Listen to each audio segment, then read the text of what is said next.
Hello, magandang hapon. Alas, ano nga yung oras? Alas, it's already 2. Di kita. Ayan. Masilaw kasi yung brightness. Alas 2:47. Ayan. Kikita niyo po ba yun? Okay. Ayan. Alas 2, alas 2 ba? 2:47? 2:47. 2:47 ng hapon, tanghali. Ah, narito na naman kami, nangungulit ng aking apo. Ay, mag-sharing kaming dalawa dahil yan naman talaga ang kaugalian, di ba? Thank you. Bago kami mag-share, ay manalangin muna. Thank you, Lord. Hallelujah. Hallelujah. Purihin ka, Lord. Sambahin ka, Lord. Sa Espiritu at sa katotohanan, Lord God, sa oras na ito, narito naman kami, Panginoon, upang purihin ka at sambahin ka sa Espiritu at sa katotohanan, Panginoon, Lord God, na ang imong salita, Panginoon, isang mamutawi, Panginoon, sa aming mga labi, Panginoon, Lord God, at na-share ito, Panginoon, Lord God, ng maayos, Panginoon. Lord, salamat, salamat po. Thank you for your precious blood. Hallelujah, hallelujah. Glory be to the Father, and to the Son, and the Holy Spirit. Amen and amen. Amen. Sa oras na to, ito na naman, mag-share kami mag-sharing kami ni Hana dito sa task na ito. Task na kami, task 5. Genesis 5. Genesis 5 na po. No? Maraming mahalagang mensahe at kwento ang matatagpuan sa Genesis 5, no?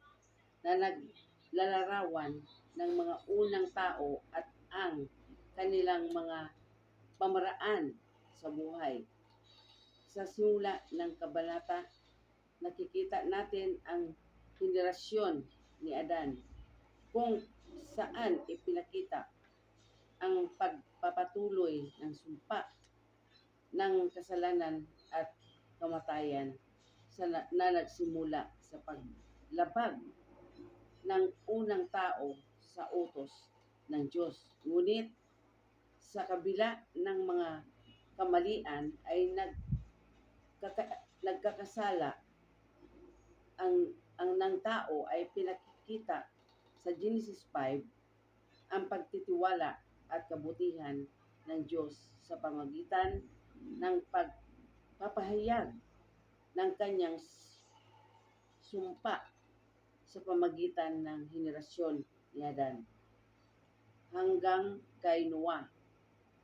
Ang kabanata ay naglalarawan ng mahabang buhay ng mga unang tao, ngunit sa kabila ng kanilang tagal ng buhay, sila ay hindi nawawala sa kamatayan. Ipinakikita nito ang epekto ng kasalanan at ang pangangailangan ng tao sa kaligtasan. Sa kabila ng kanilang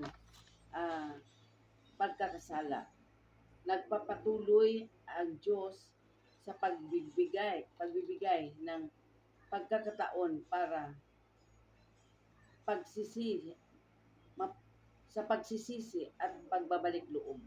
So, kahit yung sumpa na yon ay nagpapatuloy hanggang ngayon at hindi nawawala pa rin ang kamatayan dahil sa sumpa na yon.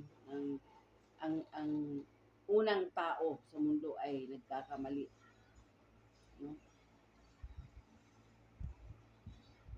Pagkakaroon para sa pagsisisi at pagbalik loob.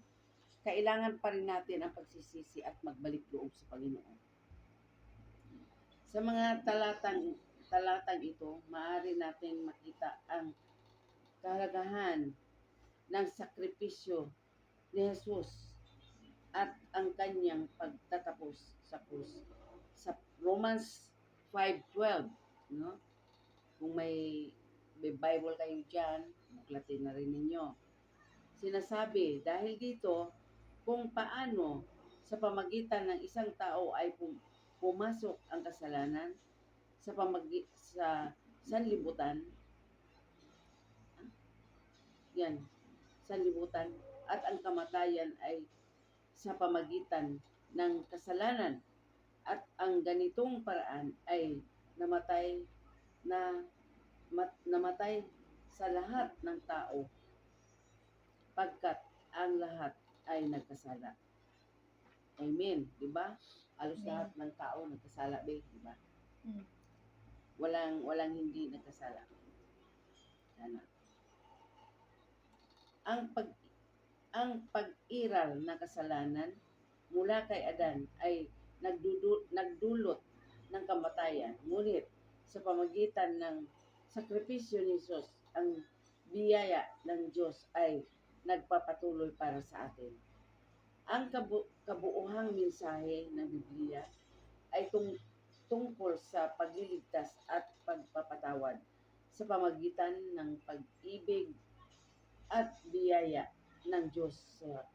Sa John 3:16, sinabi niya dito, sapagkat gayon na lamang ang pag-ibig ng Diyos sa sanlibutan, kaya ibinigay niya ang kanyang buktong na anak upang ang sino mang sumampalataya sa kanya ay hindi mapahamak, kundi magkaroon ng buhay na walang hanggan.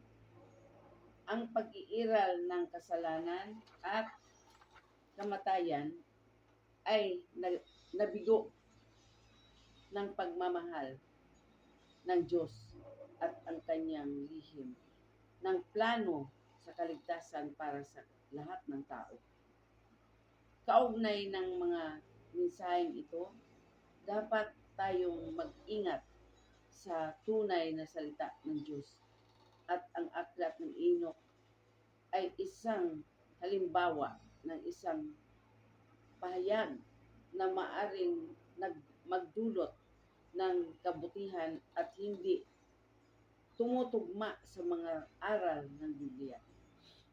Bagaman may mga bahagi ng aklat na itinutukoy sa Biblia, maaring magdulot ito ng mga katuruan ng paniwala na hindi nagtutugma sa mga pangunahing mensahe ng kasulatan.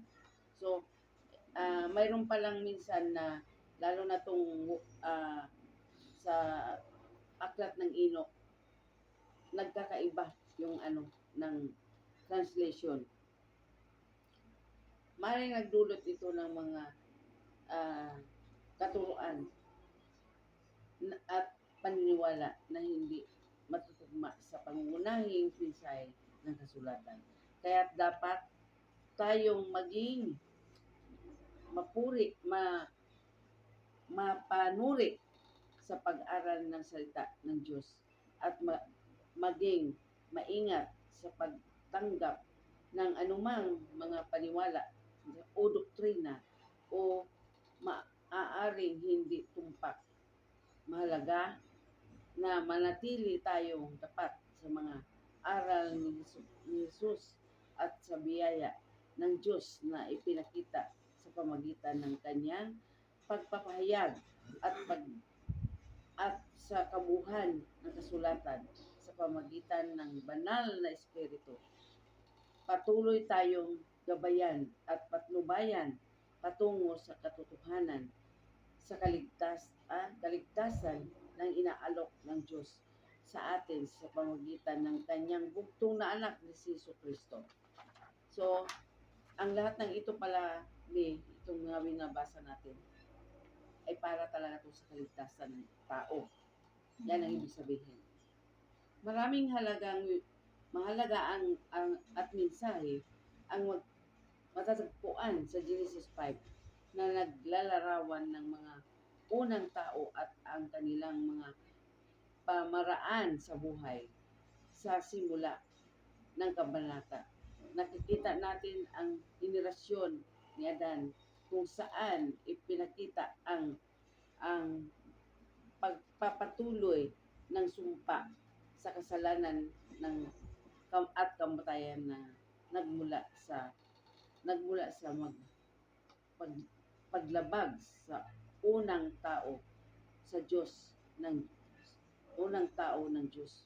Ngunit kabila ng mga pagkamalian ay nagkakasala ng tao ipinakita ng Genesis 5 ang pagtitiwala at kabutihan